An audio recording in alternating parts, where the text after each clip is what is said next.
The Road to Recovery, The Road to Freedom with Mark. Veronica was quite right. As soon as I start speaking, bang, comes on. Wonders of modern technology, eh? It's quite freaky. Sometimes you feel I'm most certainly not the organ grinder, I am just a monkey. Welcome to my show, The Road to Recovery, The Road to Freedom with Mark. This is all about my journey through life, and it's been a wild old ride. It certainly has. It took me 26 years, to be exact, to self-destruct through cigarettes and alcohol and drugs, and I guess you always live with a lot of regrets and think, well, do it over again. Would I really go that way? And yeah, you probably would, Strange but true. You see, it doesn't really matter how much talent or potential or ability you have. It really doesn't matter at all.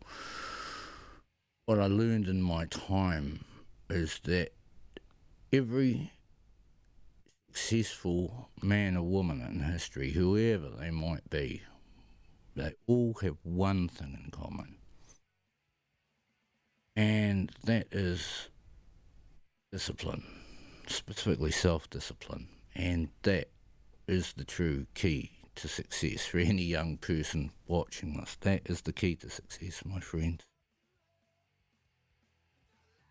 What you lack in talent or ability, you can make up for in effort. And the way you do that, the way you climb the mountain, is one step at a time. Set yourself small goals, and those small successes breed greater success. There's nothing quite like the buzz of achieving something that you can take pride in, and you've achieved, sometimes through sacrifice. And if you have to sacrifice, you have a much greater appreciation for the achievement of that goal. I was born with an athlete's body and a diamond of a mind, and I took those things for granted. How could I not be contemptible of what was laid at my feet? But I had to have struggled to work for those things, then maybe I wouldn't have become self-destructive. Too much freedom poison a man. Freedom. I always hark back to the American forefathers. Life, liberty, and the pursuit of happiness. Those are the rights and the great achievements. Those are worthy goals. And, I fiercely defend that idea. Yeah, we're good. So, that really is the key. I hark back to that. And, dealing with depression as I do every day of my life, it's a very lonely existence. I didn't sleep last night at all. Not at all. Watched it. And I got a very busy mind. It goes 100 miles an hour, drives me crazy, and it's not easy to live with, and especially not easy to deal with on your own. But if you are to survive and come out the other end whole, or at least unbroken, you have to be able to hold on to hope, to make use of what friends and what time you do have, to keep yourself as busy as you can, working towards achievable, realistic goals. Don't go crazy and hit the mountain straight off. Just small steps to get you where you need to go. Be realistic about that. You know, I said 26 years for self destruction. By that time, I was 42. I'm now 54, 12 years down the track, living on borrowed time. And 12 years is each. And I have been working from that moment to this to try and become lightened, more self-aware. And it makes me more self-analytical and critical and difficult. But that is the price. I do have that success, and I'm learning to become more disciplined. It's not easy, but with practice it gets a little easier. So that's what I'd encourage. One step at a time, my friends. That's how we deal with depression. Right, now there's no music today. I just needed to get that little spiel off my chest. Today's story is travels in South Africa, so I'll kick on with that and hopefully we'll knock this out in 28 minutes tops. I hope you enjoyed the story. I lived in South Africa for the reign of the last two white presidents, Pik Botha and F.W. de Klerk. In 2.5 years, I travelled down the garden route of the East Coast, back up through the middle to Johannesburg and Pretoria. What struck me in the first few days in Johannesburg was the armed soldiers standing on every corner of every governmental building. I felt great unease at the sight of machine guns in the hands of young men. Racial segregation was still apparent everywhere, from the all-black labouring gangs on building sites to all-white industries like the legal system. There was a sense of nervousness and civil unrest, with the neighbouring Soweto slums splitting at the seams. There were constant reports of killings at rallies and funerals for political radicals. Nelson Mandela was still on Robben Island at the time I arrived, but it was obvious he would soon be released. It would be the catalyst for true democracy and the end of the current apartheid rule. It was obvious the country itself was not ready for the changes that were about to happen. 5 major home states of the black people had no infrastructure, lacking simple things like power and water to homes. They were little more than unsightly slums that were in stark contrast to the rest of the country. All of the country outside these home states had an air of normality, and the main cities of each state seemed quite successful despite world trade sanctions. Every city had its own version of segregation, with the Afrikaners living in affluent suburbs in Johannesburg with huge fences around their perimeters. Every fence was solid and topped with broken bottles and razor wire, giving them a typical fortress effect. The other white tribe were the English speakers, who spoke English as a first language and held English passports. They lived in suburbs with lower fences but bars on every door and window. 2 white tribes were segregated in subtle ways in Johannesburg, but the black people were forced to live in neighbouring Soweto, which at the time numbered some 5 million souls living in poverty. The populations of the white people in each city had a noticeably nicer neighbourhood and had better schooling for their kids. That led to better job opportunities for jobs and industries run by their own people. The system was self-supporting, as South Africa is still rich in diamonds and gold. Fortunes extracted from the earth, however, did not translate to an even spread of wealth.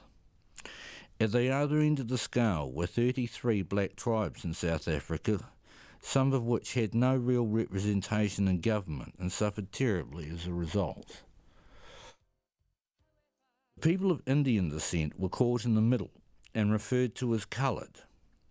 They had some political representation in places like Durban and Natal province. About a quarter of Durban was made up of Indians, and it surprised me to see such large numbers of Indians.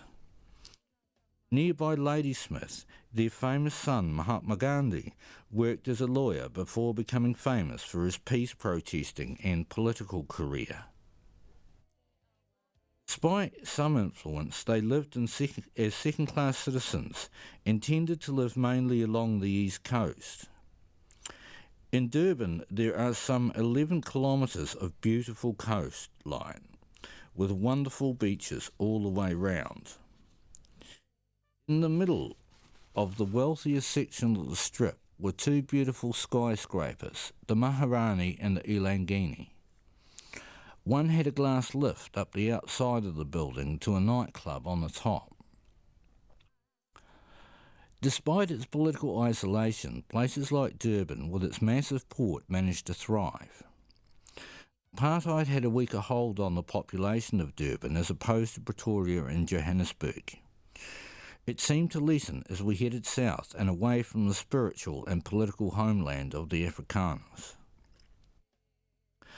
So it seemed to hold true as we pulled into Cape Town with its incredible Table Mountain and Lion Rock. Cape Town itself seemed far more at ease with itself, with far less obvious segregation. We booked ourselves an apartment in the Green Lane area of the Cape and returned to take the gondola ride up Table Mountain, which is a flat plateau. The view from the top was simply breathtaking as the mountain offered a 180-degree panoramic view. It felt like God's window on the world from up there and reminded me of the Drakensberg Ranges and its spectacular views over the city below. No matter which direction you looked at in this beautiful city, Table Mountain dominates with its awe-inspiring presence. Cape Town had some decent nightlife as well. We found a place called the Pig and Whistle, which was a great place for a feed, then drink and dance to a local rock band.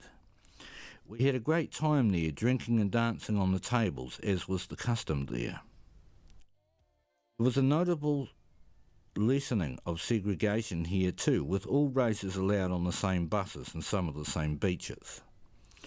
Even so, there was talk of the local Cape Malay people suffering poverty and squatter camps springing up on the outskirts. In all our travels around southern Africa, Cape Town was probably the most relaxed and free from the political plague that apartheid had become. Its great beauty is icing on the cake, and it is a place that stays long in the memory, as it must rate as one of the most beautiful cities in the world. Altogether too soon, we headed up country, from Cape Town onto Stellenbosch, through the Little and Great Karoo to Kimberley. The famous diamond mining town features a 1 kilometre hole in the ground, and the area still produces diamonds to this day. The area also features some particularly fine vineyards, and we were treated to some wonderful wine. Even so, there was a marked difference in the political situation as we drove up north.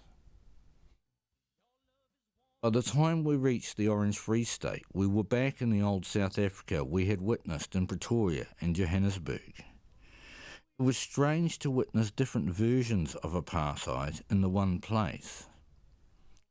All of the country was in a state of permanent change, like it or not.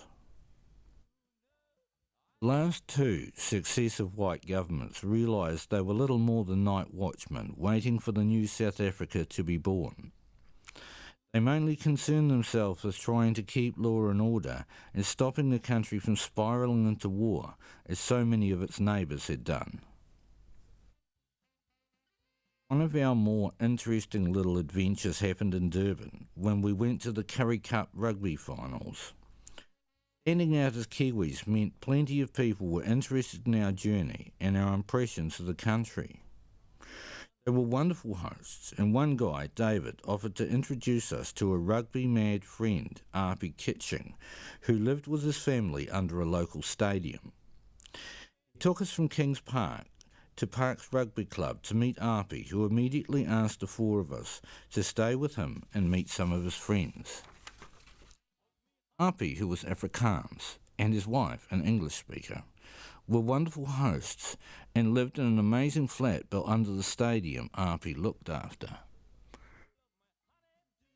We stayed for a few days before Api took us out to the countryside to Potenzing to meet some friends who grew oranges for a living.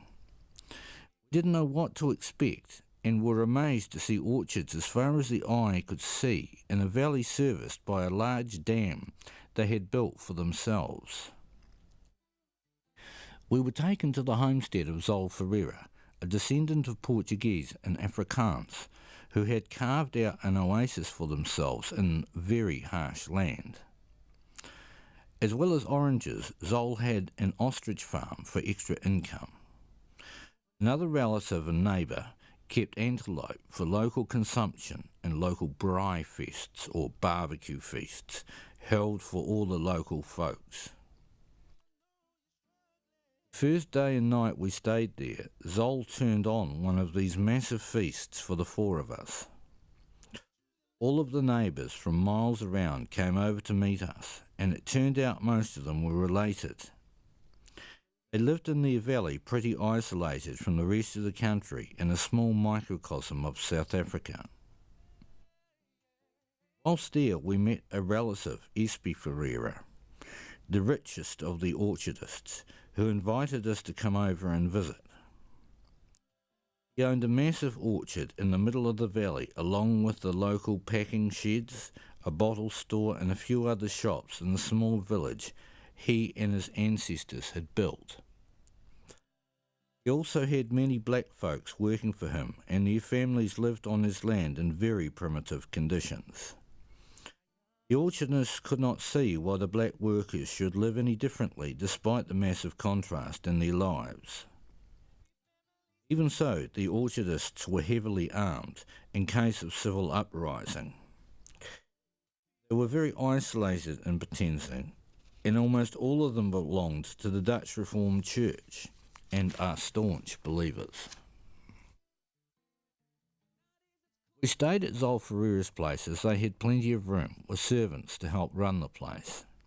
It was very strange for me to be waited on by maids, but they seemed very happy with their situation. There was also plenty of land and hills to explore, and on the third night we headed up the back of the property to catch some live game. The idea was to spotlight the antelope using utes, then to herd them up and jump off the back of the utes and rugby tackle them and tie them up. It was a dangerous exercise, jumping off the back of the utes at some speed, so it was left for the black folks to do. I joined up with them in the back of the ute, and soon we were jumping out to tackle the poor panicking antelope. A few guys got quite badly banged up, and we managed to capture 3 female buck, which were trussed up and transported to a local farm. I was surprised that everyone took their situation in life without question or complaint, but that was how they had grown up and had never known any different. Even so, it was difficult to talk to the black folks living in Potenzing, as they did not want to offend the white orchardists who employed them. It seemed there was little option for them, and schooling was a luxury not afforded them. I felt sad for them, as I could not see that any form of democracy would change their lot. This was the case in much of South Africa, and no magic wand of political change would free people from their predestined place in society. Black people living in Potenzing seemed to care little for the changes about to happen, and it was obvious that significant change would happen a generation at a time. It had to start with literacy and political awareness before any significant change could take place. As far as the orchardists were concerned, they had carved out this piece of paradise with their own hands and could not see any reason for change. They were worried that the future would bring change to their well-ordered society and the country would fall into chaos. They had already watched as Angola, Mozambique, northern and southern Rhodesia had gone through civil war and fallen into wreck and ruin. They did not believe that Mandela could bring change without civil uprising, and their fears seemed well-founded. They did not, however, see anything wrong with the existing system, as it offered stability and certainty. In the end, however, it was a numbers game, and when everyone in the country was granted the vote, their point of view would be swept aside in a wave of change. Our hosts were really decent people who could not do enough for us, so I felt sorry for them as well as they faced a world of change. The future was uncertain, but everyone hoped it would spell the end of political sanctions and allow South Africa to rejoin the rest of the free world. I was surprised at the Africans' resilience, despite being in the political wilderness. For all of its troubles, it was easily the most sophisticated and robust of the countries we visited in southern Africa. That resilience gave me hope that they would find a way to cope with the change about to come. After a wonderful and enlightening stay at Penzing, it was altogether too soon that we had to say goodbye. The valley really was a microcosm of South Africa itself, with an uncertain future but the potential to grow and flourish with new change. In the many years since I visited South Africa, the ANC's Mandela government came and went. It did not deliver the hoped-for change, but to me was astonishing for the lack of bloodshed. The Mandela government was able to convey the message of hope, and especially forgiveness. This stopped the country from descending into civil war and allowed a smoother transition from white to majority rule. I was surprised at the lack of civil unrest and hoped this peaceful beginning would lead to a prosperous future. Unfortunately, this was too much to expect, as South Africa was very set in its ways, and not all change could happen quickly. Many people hoped for immediate change, whereas real and meaningful change will more likely take generations. I think the Mandela years delivered all it was capable of. I hope the future will bring the freedoms all of South Africa's people yearn for. I believe it is now up to all of the countries who placed embargoes and sanctions to deliver on promises of acceptance and open trade. I expect, however, South Africa will take a long time to recover, and I feel sorry for all those wonderful people I met on my journeys. I look back now on that journey with a melancholy heart, as it is a place where I left a little piece of myself. I will never forget the promise of the burning sunrise and the incredible red sunsets of a place I came to love. I hope for her a better future. End. Well, I sure hope we didn't overrun our time today. It doesn't look like it. Excuse me, I have to have a little bit of a check. Oh, look at that. Whammo, we knocked it out today. Okay, well, I'd just like to finish off by saying thank you very much for tuning in. If you know of anyone who wants to sponsor the show, we are looking for a sponsor and would very much appreciate some help to keep the radio station going and to keep this program going. I think it is worthy of it. I think I've earned my stripes now.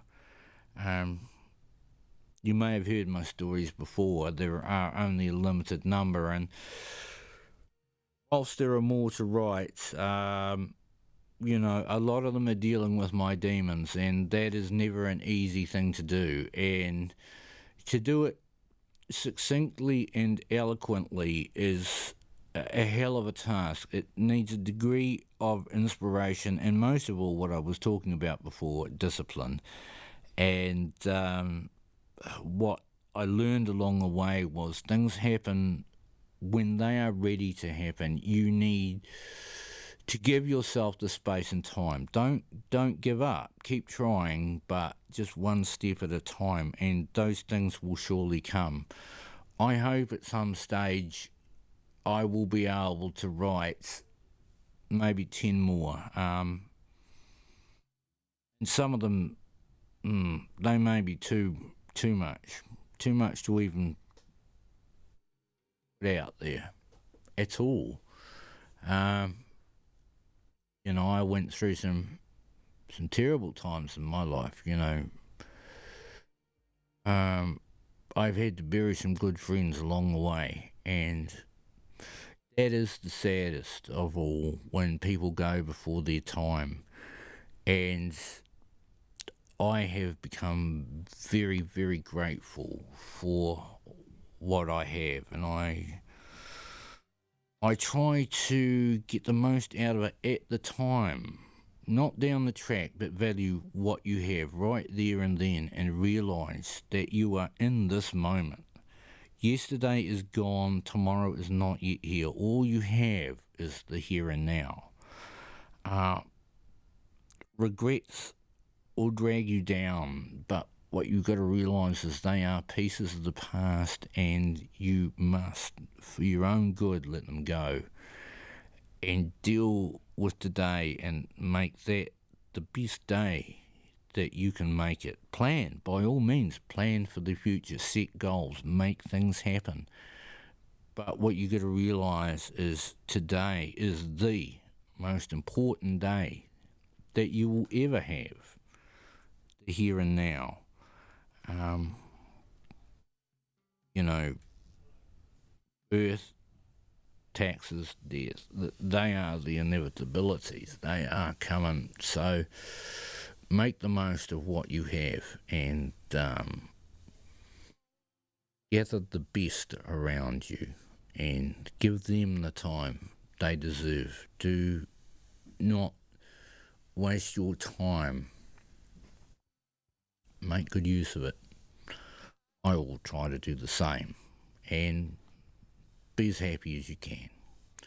All right, my friends, thank you very much for tuning in. I hope you enjoyed that. I know I get a little bit, you know, philosophical and deep at times, but I like to make you think. I like to put a challenge in front of you, and you know, you just might find something in what I have to say. I have done the hard yards, you know, the hardest part of all. So, you know, my wisdom's a hard one, I assure you of that. I earned every bloody one of them. I hope they are of use to you, and you can take something of mine and say, hey, yeah, I could use that. That's thinking about. Most of all, I hope you enjoy my stories. I certainly loved living them, and I had a wonderful, wonderful time in Africa. I never thought that I would leave. You know, I nearly did end up there. Would have been a totally different life. Well, that's me for another week. Thank you very much for tuning in. I hope you enjoyed the show. And we'll catch you again next week. Be that difference maker for anyone who's suffering from depression. Help them any way you can, and you just might save a life. You never know. Thanks. See you later.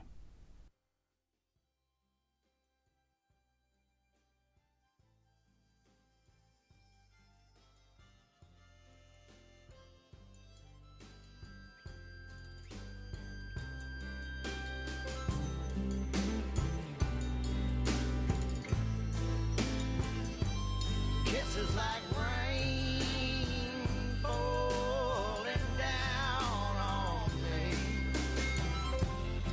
For your wild kisses, for your wild kisses like rain falling down. For your wild kisses, for your wild kisses like rain falling down.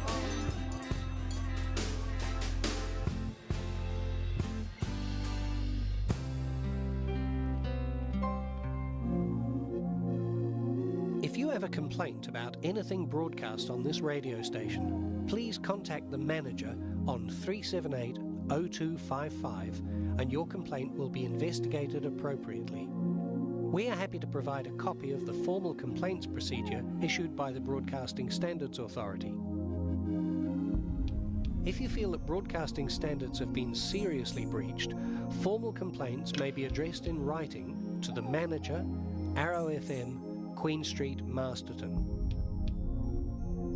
Please ensure that your complaint is lodged within 20 working days of the broadcast. If you wish to take your complaint further, you may contact the Broadcasting Standards Authority and we will help you to do so.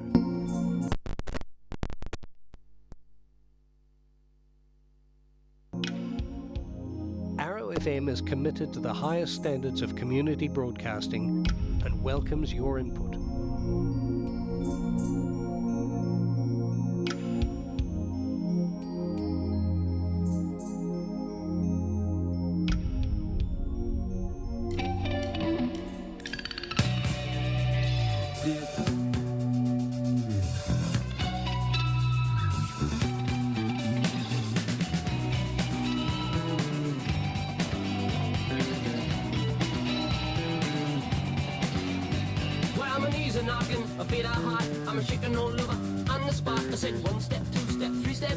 Shuffle our way across the floor. Takes total tango. Up and down, pogo, flamingo, or limbo. Honey Max gets it, go, go. Well, it ain't what you dance, it's the way you dance it. It ain't what you move, it's the way you move. I said, oh no, let's go. Dance all night at the disco. Moving around like a light on the town. Well, it ain't what you dance, it's the way you dance it.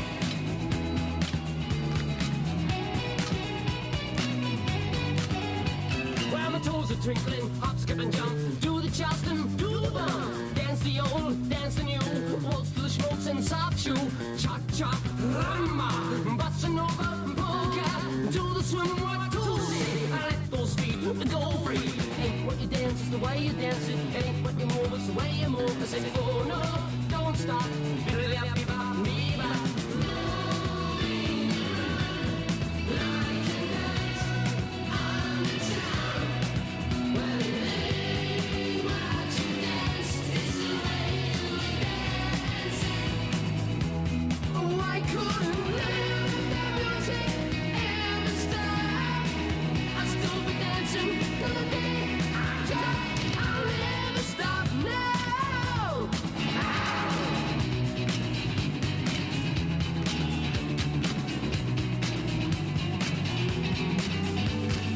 Shake around, jump and jive, hang five, do the dive, twisting and swinging, keep on dancing. It ain't what you dance, it's the way you dance it. It ain't what you move, it's the way you move. It ain't what you dance, it's the way you dance it. It ain't what you groove, it's the way you groove it.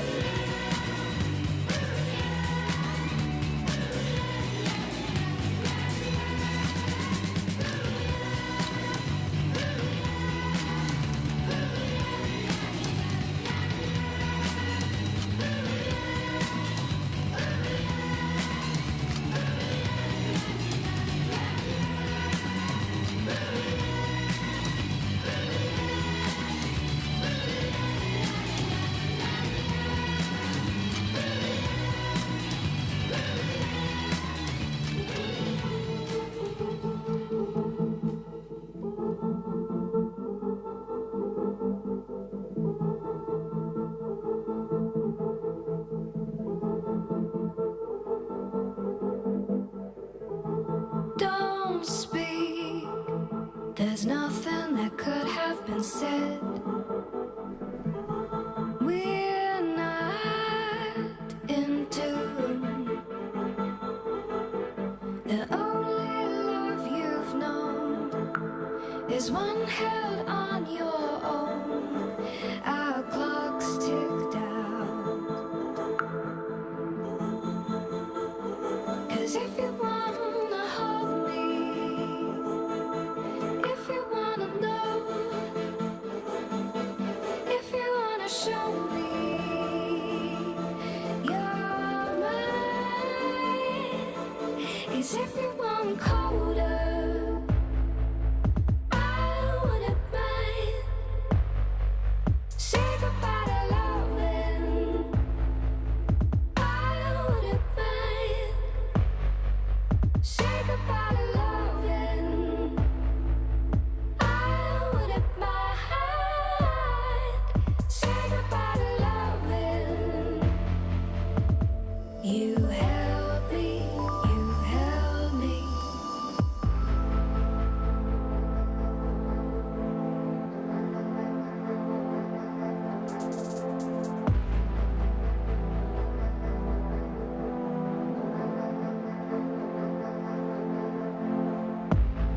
Your eyes conditioned to doubt how I grow. I lost my courage in the open air. It's clear that if you wanna hold me, if you wanna know,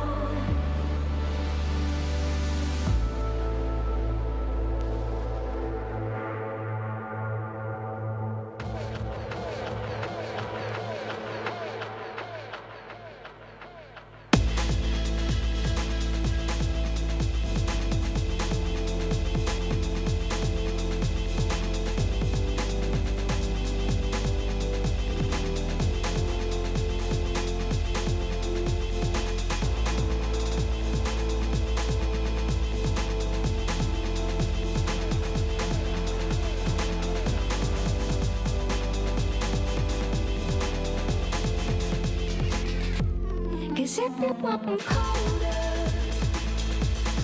I wouldn't mind. Say goodbye to loving, I wouldn't mind.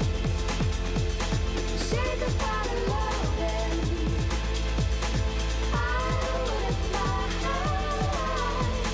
Say goodbye to loving. You held me, you held me.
Masutangata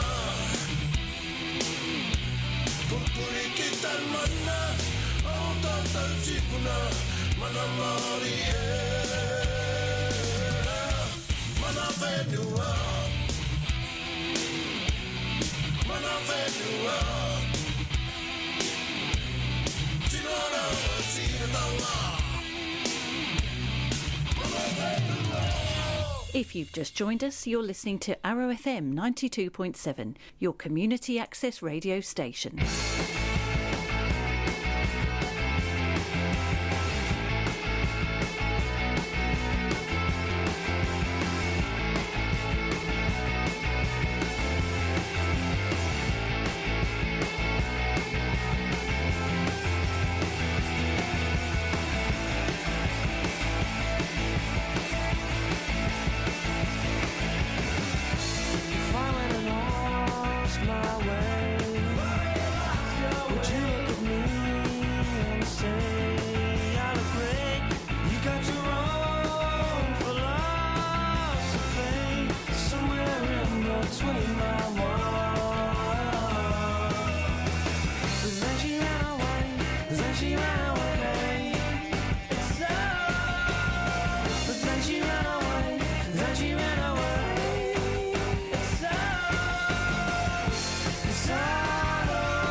She said, I know when you're lying. She said, I know when you're lying. She said, I know when you're lying to me, to me, to me, to me,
This is Arrow FM, Wairarapa's only community access radio station. We're partly funded through New Zealand On Air, with contributions from Masterton Trust House Foundation, the Eastern and Central Community Trust, COGS, Masterton District Council and all of our generous programme sponsors. Thanks everyone for helping Access Radio survive and flourish in the Wairarapa.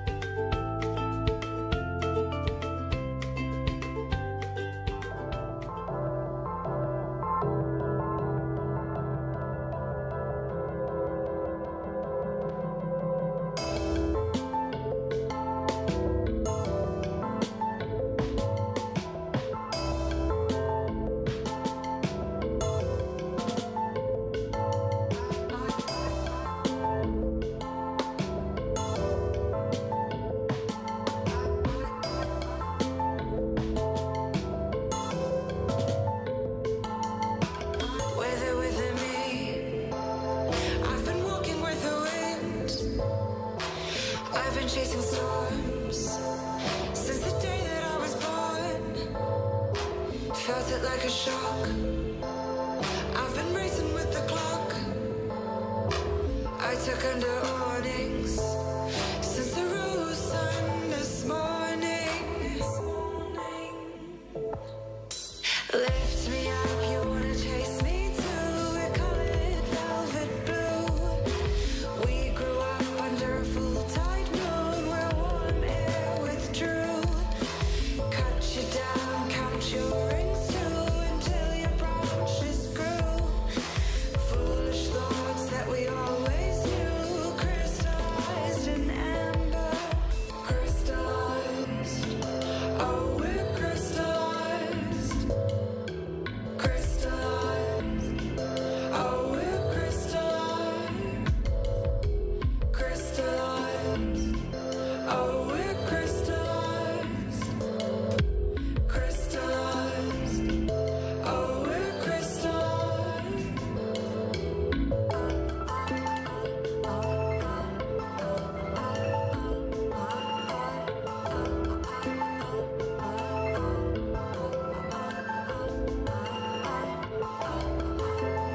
my job. Now I'm waiting in the rain for the bus, wondering how I'm supposed to pay for my rent tomorrow. I'll pay, steal or borrow, I'm still figuring it out. I just sold my stuff for a one-way ticket to explore. Don't know where, but I'll throw my chances at the board. You might think I'm crazy, but that shit don't faze me. I'm still figuring it out. I got a real good feeling we're gonna be alright. Not gonna live forever, but we know the best part is the ride. No matter where we're going, it's gonna be alright. Not gonna live forever. Right now, the best part's what we don't know. Take a little step into the unknown. Everybody's trying to tell me no, no, no, no. I wanna bless the rains and dance away like Toto wherever I go.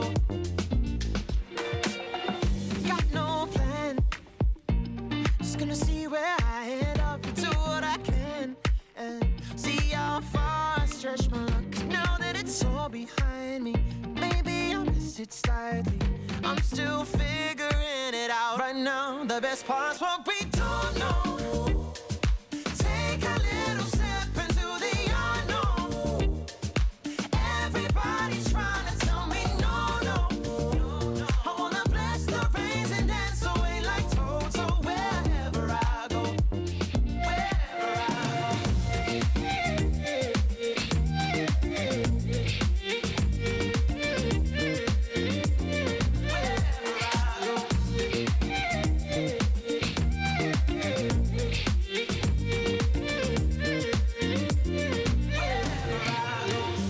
I got a real good feeling it's gonna be alright. Not gonna live forever, but we know the best part is the ride. No matter where we're going, it's gonna be alright. Not gonna live forever. Right now, the best part's what we don't know. Take a little step into the unknown. Everybody's trying to tell me no, no. I wanna bless the rains and dance away like Toto wherever I go. Wherever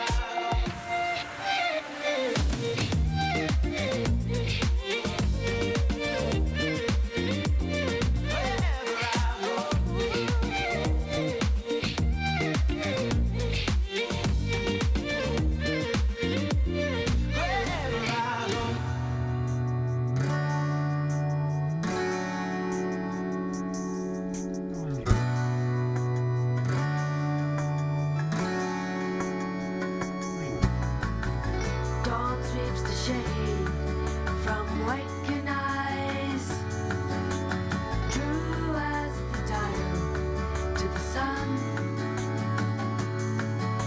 The city shrill whispers goodbye, poetic justice, a view to kill it. Cruise the Latitude and Miriam. Come and watch the world go by.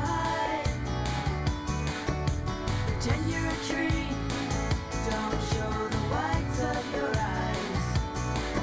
Come Cruiseville with me. Come Cruiseville with me.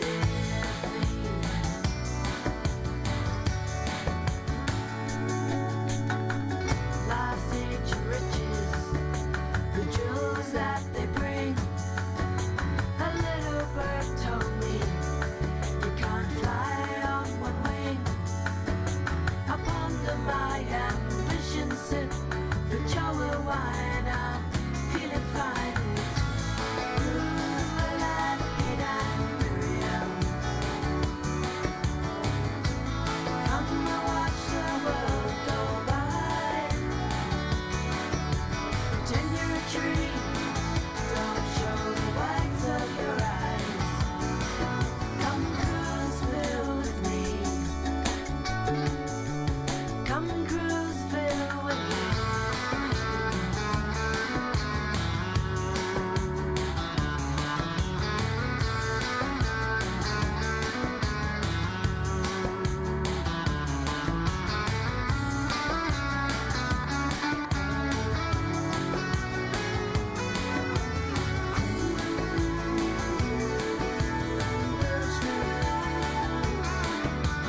FM is proud to present Friend of Marilyn, a fat-positive radio show from Manawatu People's Radio.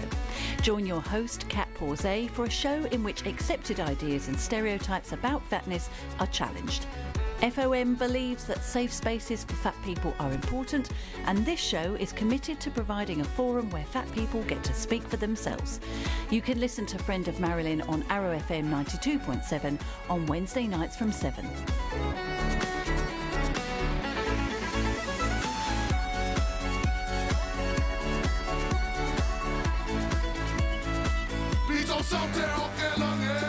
It's the remix. Come on.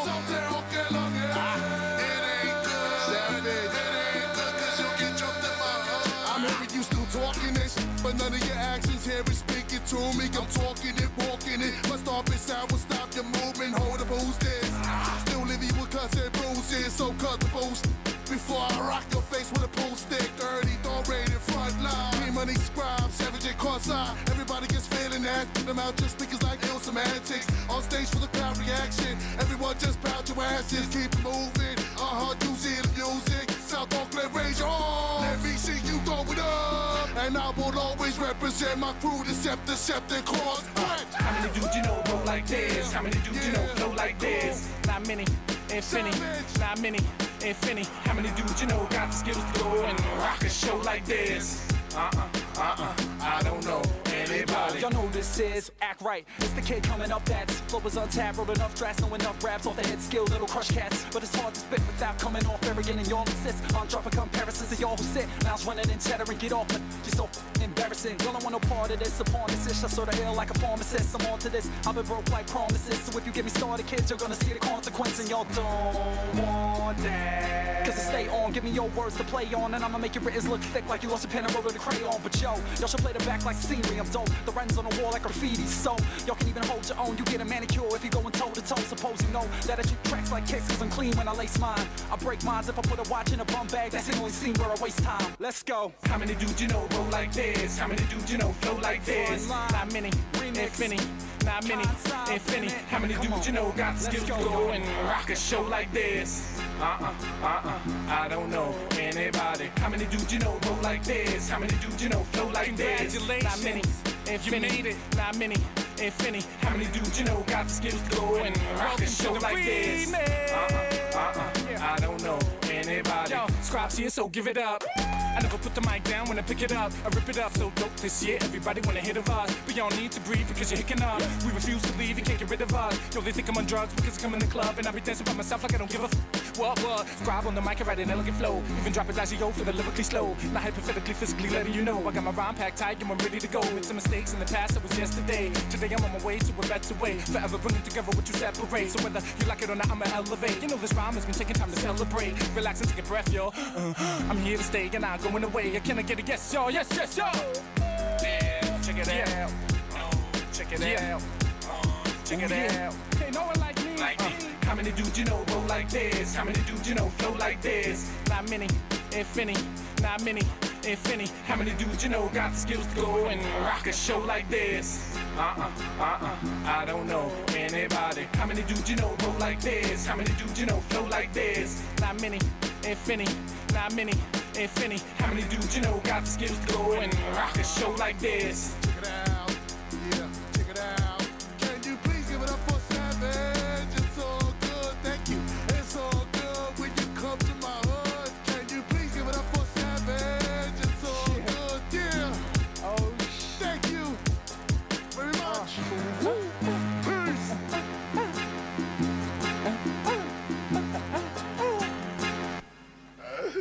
All this.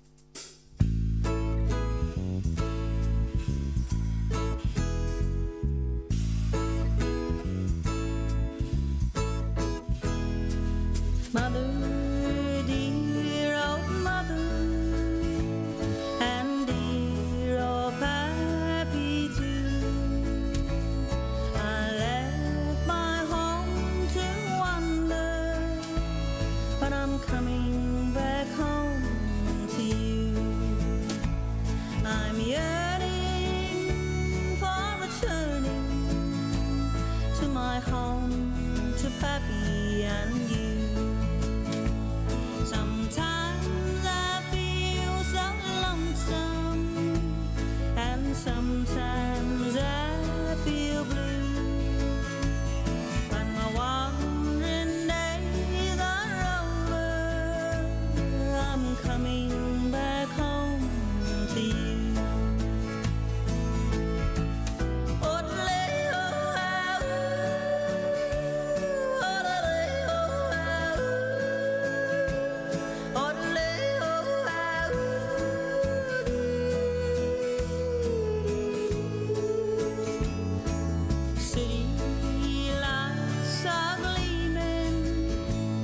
The traffic roars along, but my lonely heart is dreaming as I hear of your sweet song. I'm yearning for returning to my home, to Pappy and you.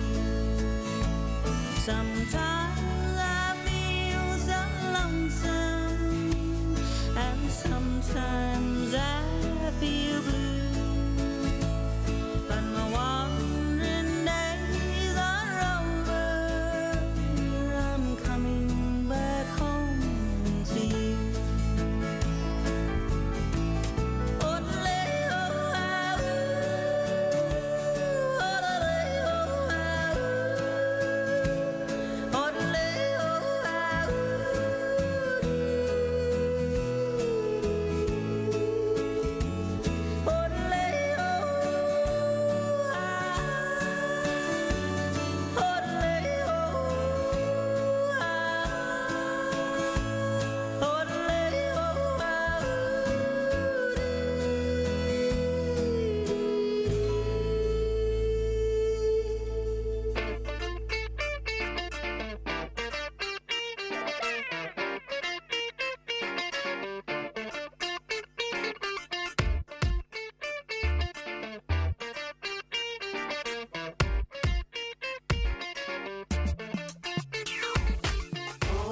Why you wanna be stressing me? Just a regular boy, but dangerous. Oh, why you wanna be stressing me? Just a regular boy, but infamous. Okay, let's go. Yeah. Sometimes I listen to Jay to chase problems away. They fade to black like at the end of the chain. I used to call mama whenever I've been afraid, but you're gone now, I guess I'ma stand on my own. But then again, my friends, they renegades and penetrate whatever you generate. Pretend that I'm okay, get at me, get no way. Mama gonna help chase the problems away. Back in Talia Bay, that's family. Drama and the poetry, mama, she watching over me. Summer to summer, blue waters to Hoety. Y'all know it's me, the kid from the coast. Get on up like Jodeci. Poetry so slick, so ferocious, so ready a new dawn approaches. You in the eye of a hurricane, where that wind blow can folks suffering, okay? Oh, why you wanna be stressing me? Just a regular boy, but dangerous. Oh, why you wanna be stressing me? Just a regular boy, but infamous. Cats are rude, they lack cool. I'm swerving, they crack two scrap dudes. Never they scrap, middle and back, pedal on that level ahead when smashing. Cats on the rock, we act like they dashing. Fiends, let it go. Stay off the crack pipe, slack fight shorties who never act right. I'm in it to win it, y'all in it to lose. I'm super deluxe, your crew heard of us. How I spit killer bars, few murder us. Swerving bust up off to you nerds and dust. Sicker than your average, iller with the language, word to whatever you heard. Keep moving, no need to CID. See me, I be in VIP. Basically, change like you ain't rich. Don't compare me to you, cause you ain't this. Woo! Oh, why you wanna be stressing me? Just a regular boy, but dangerous. Oh, why you wanna be stressing me?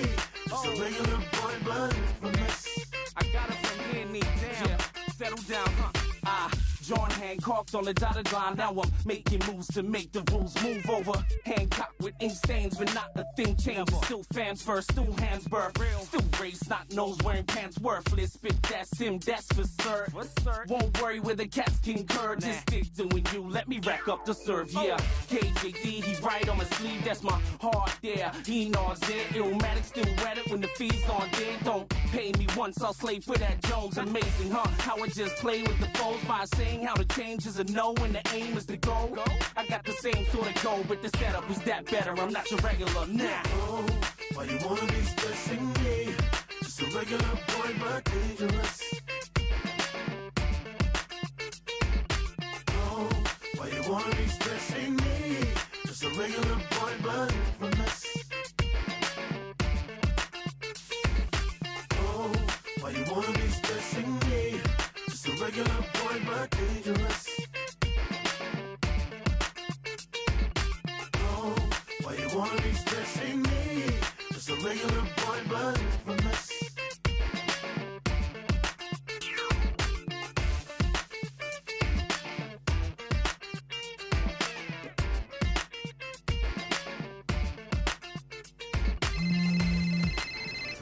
Hey, your phone's ringing. Hello? Your phone? Oh, yeah. You aren't going to answer it? No, it's fine. When you're being chased by lenders, everything feels like a threat. So don't struggle on your own. Call Money Talks, your free financial helpline. We'll give you the tools and knowledge to turn things around. Call 0800 345 123. Money Talks, your free financial helpline.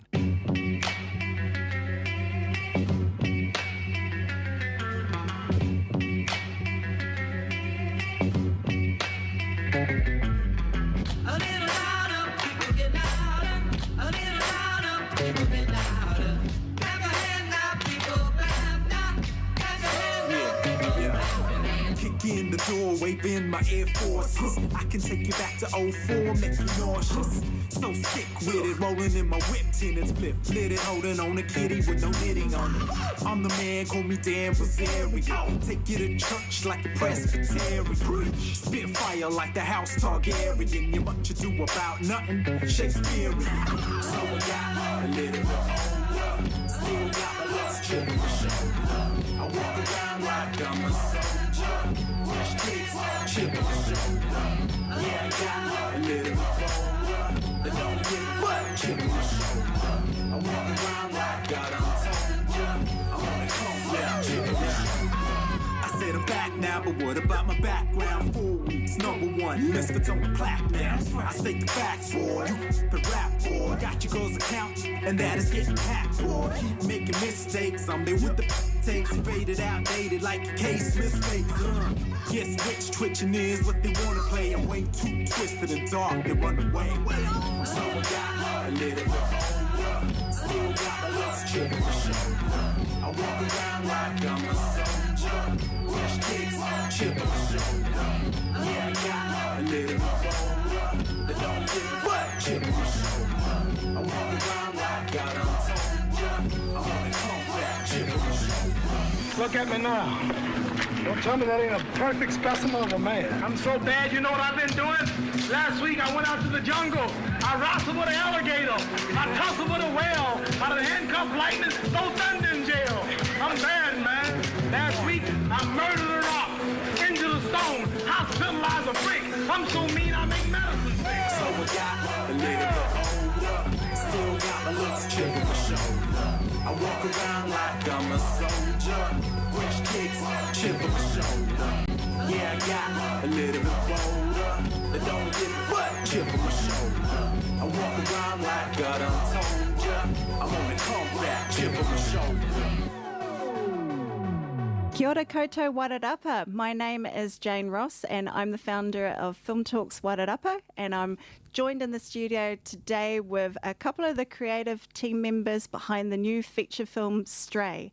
I'm joined here with Dustin Fenley and director, writer and producer. Co-producer of the film Stray and lead actor Kieran Charnock. Welcome. Hello. Yeah, it's really lovely to welcome you back to the Wairarapa, Kieran, from Masterton to Moscow and back again.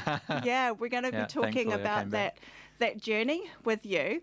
I'd love to start by talking with you, Dustin, about the film itself. Tell me about the writing journey and the idea that you had for this film.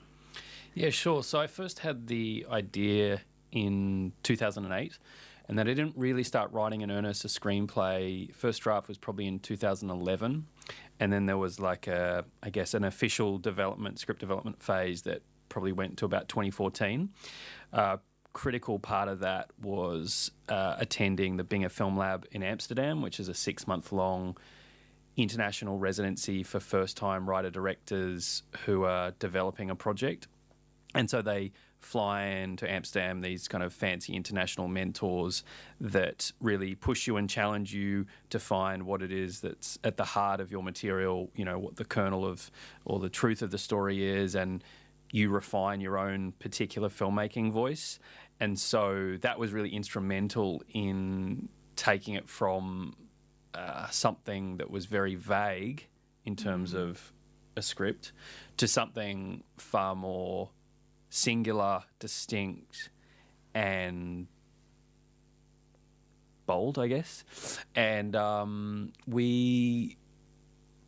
so that's pretty much the screenwriting process. It was essentially a few years of drafting different scripts and trying out different ideas and, you know, pulling it back to the style of filmmaking that I was most interested in exploring.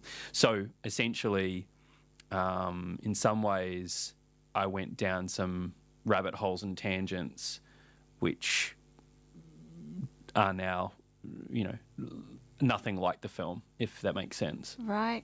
Where were you living when you made it across to Amsterdam for this film lab? I was initially then living, just before Amsterdam, I was living in Wellington, and then when I got back from Amsterdam, I moved to Auckland. Right. Yeah. And you found that it was that time in Amsterdam that was most useful for you in the development of the story? Definitely, because it's like you're there, it's like a hothouse. It's like kind of like Big Brother for filmmakers. Wow. You'll like live in these apartments, and for 6 months you live and breathe it, and you have the other 7 young filmmakers or emerging filmmakers. They're not all necessarily young, but they're stepping up to their first feature, having made shorts like I have.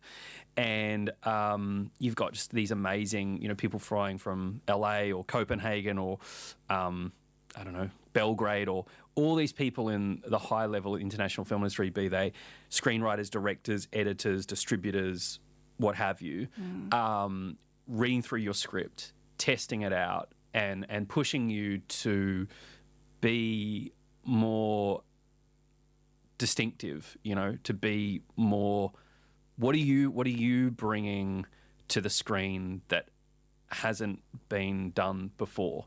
You know, I mean, it's very hard to be original in 2018 after over 100 years worth of filmmaking internationally. But, you know, and you know, lots of people say there's only a certain number of stories you can tell, and each story is like kind of based on that. But still, you've got to be at least aiming to bring something original and personal to the screen.